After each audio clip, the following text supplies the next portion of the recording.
Avec vous, Marc Pope, ce soir. Bonsoir. Bonsoir, Anthony. Julien Audoul, le candidat RN dans Lyon, est accusé par plusieurs internautes de diffuser des fausses informations dans ses tracts concernant le programme du nouveau Front Populaire. Expliquez-nous.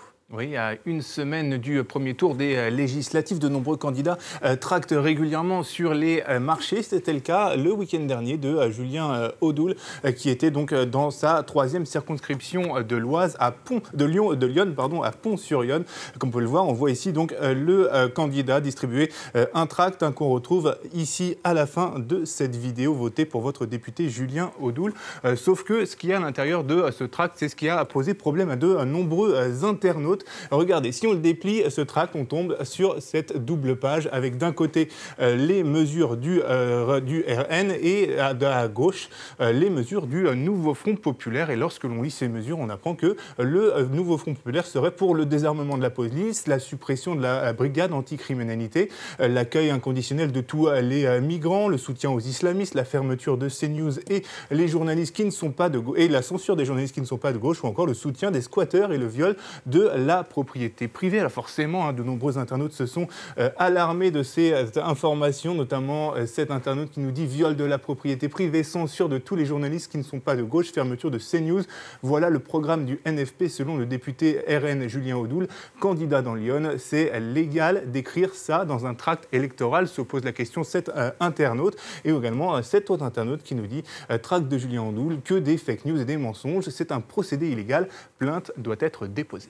Alors, ces mesures font-elles partie du programme du nouveau Front Populaire ? Eh bien non, et ça, pour se rendre compte, c'est assez facile. Il suffit de se plonger dans le programme du nouveau Front Populaire, qui est assez facilement trouvable sur Internet, qui s'appelle Contrat de législature. Le tract de Julien Audoul exagère largement les mesures du nouveau Front Populaire concernant notamment le désarmement de la police. On n'en retrouve pas la trace dans les 24 pages du programme. Au contraire, seule indication que l'on peut trouver là-dessus, c'est l'interdiction des LBD, des lanceurs de balles de défense et des grenades mutilantes, et le démantèlement des Braves M, ces brigades motorisées dont on a beaucoup parlé, là, qui sont responsables notamment de violences dans les manifestations.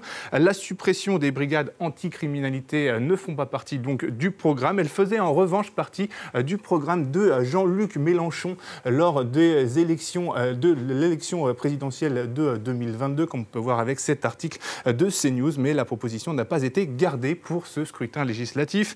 Julien Audoul accuse aussi les gauches de vouloir fermer la chaîne CNews et de censurer les journalistes, mais là aussi, aucune preuve que ce soit le cas. La seule allusion dans le programme aux médias de manière générale, se trouve dans un onglet sur l'islamophobie. On nous dit ici, elle découle notamment de l'omniprésence des discours islamophobes dans certains médias de presse écrite ou d'audiovisuel. Donc aucune question de fermer ce genre de médias. Enfin, le soutien aux squatteurs est lui aussi mensonger. Le nouveau Front Populaire veut tout simplement interdire la loi Kasbarian qui criminalise les locataires et l'interdiction des expulsions locatives pour impayés sans proposition de relogement.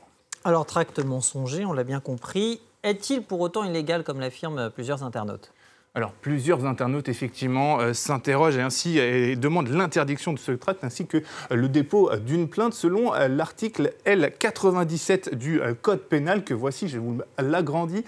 Ceux qui, à l'aide de fausses nouvelles, bruits calomnieux et autres manœuvres frauduleuses, auront surpris ou détourné des suffrages, déterminé un ou plusieurs électeurs à s'abstenir de voter, seront punis d'un emprisonnement d'1 an et d'une amende de 15 000 €. Sauf que cet article de loi ne s'applique pas ici. Nos confrères des observateurs de France 24 ont pu s'entretenir avec des spécialistes et des constitutionnalistes. C'était le cas notamment avec Jean-Pierre Camby, constitutionnaliste, qui nous dit « Le tract du Rassemblement national caricaturant la position du Front populaire est une position sciemment mensongère, grossièrement inexacte, destinée à faire peur à l'électeur, mais ça fait partie de la liberté de caricaturer », peut-on lire ici. On ne peut donc malheureusement ou malheureusement rien attendre de ces sanctions concernant de telles manœuvres, donc dit ce constitutionnaliste. Selon l'avocat spécialiste en droit électoral Louis Le Foyer de Costil, l'annulation de l'élection est cependant possible s'il y a un écart faible de voix, que le tract a été massivement diffusé et que le tract est grossièrement mensonger. Alors dans le passé, ça avait déjà été le cas, notamment en 2017, le candidat Les Républicains à Belfort avait donc été vu sa candidature invalidée par le Conseil constitutionnel après la fuite de fausses informations et de faux tracts. Merci beaucoup Marc Pau pour Info ou Intox. On se retrouve dans un instant pour la suite de l'actu 360.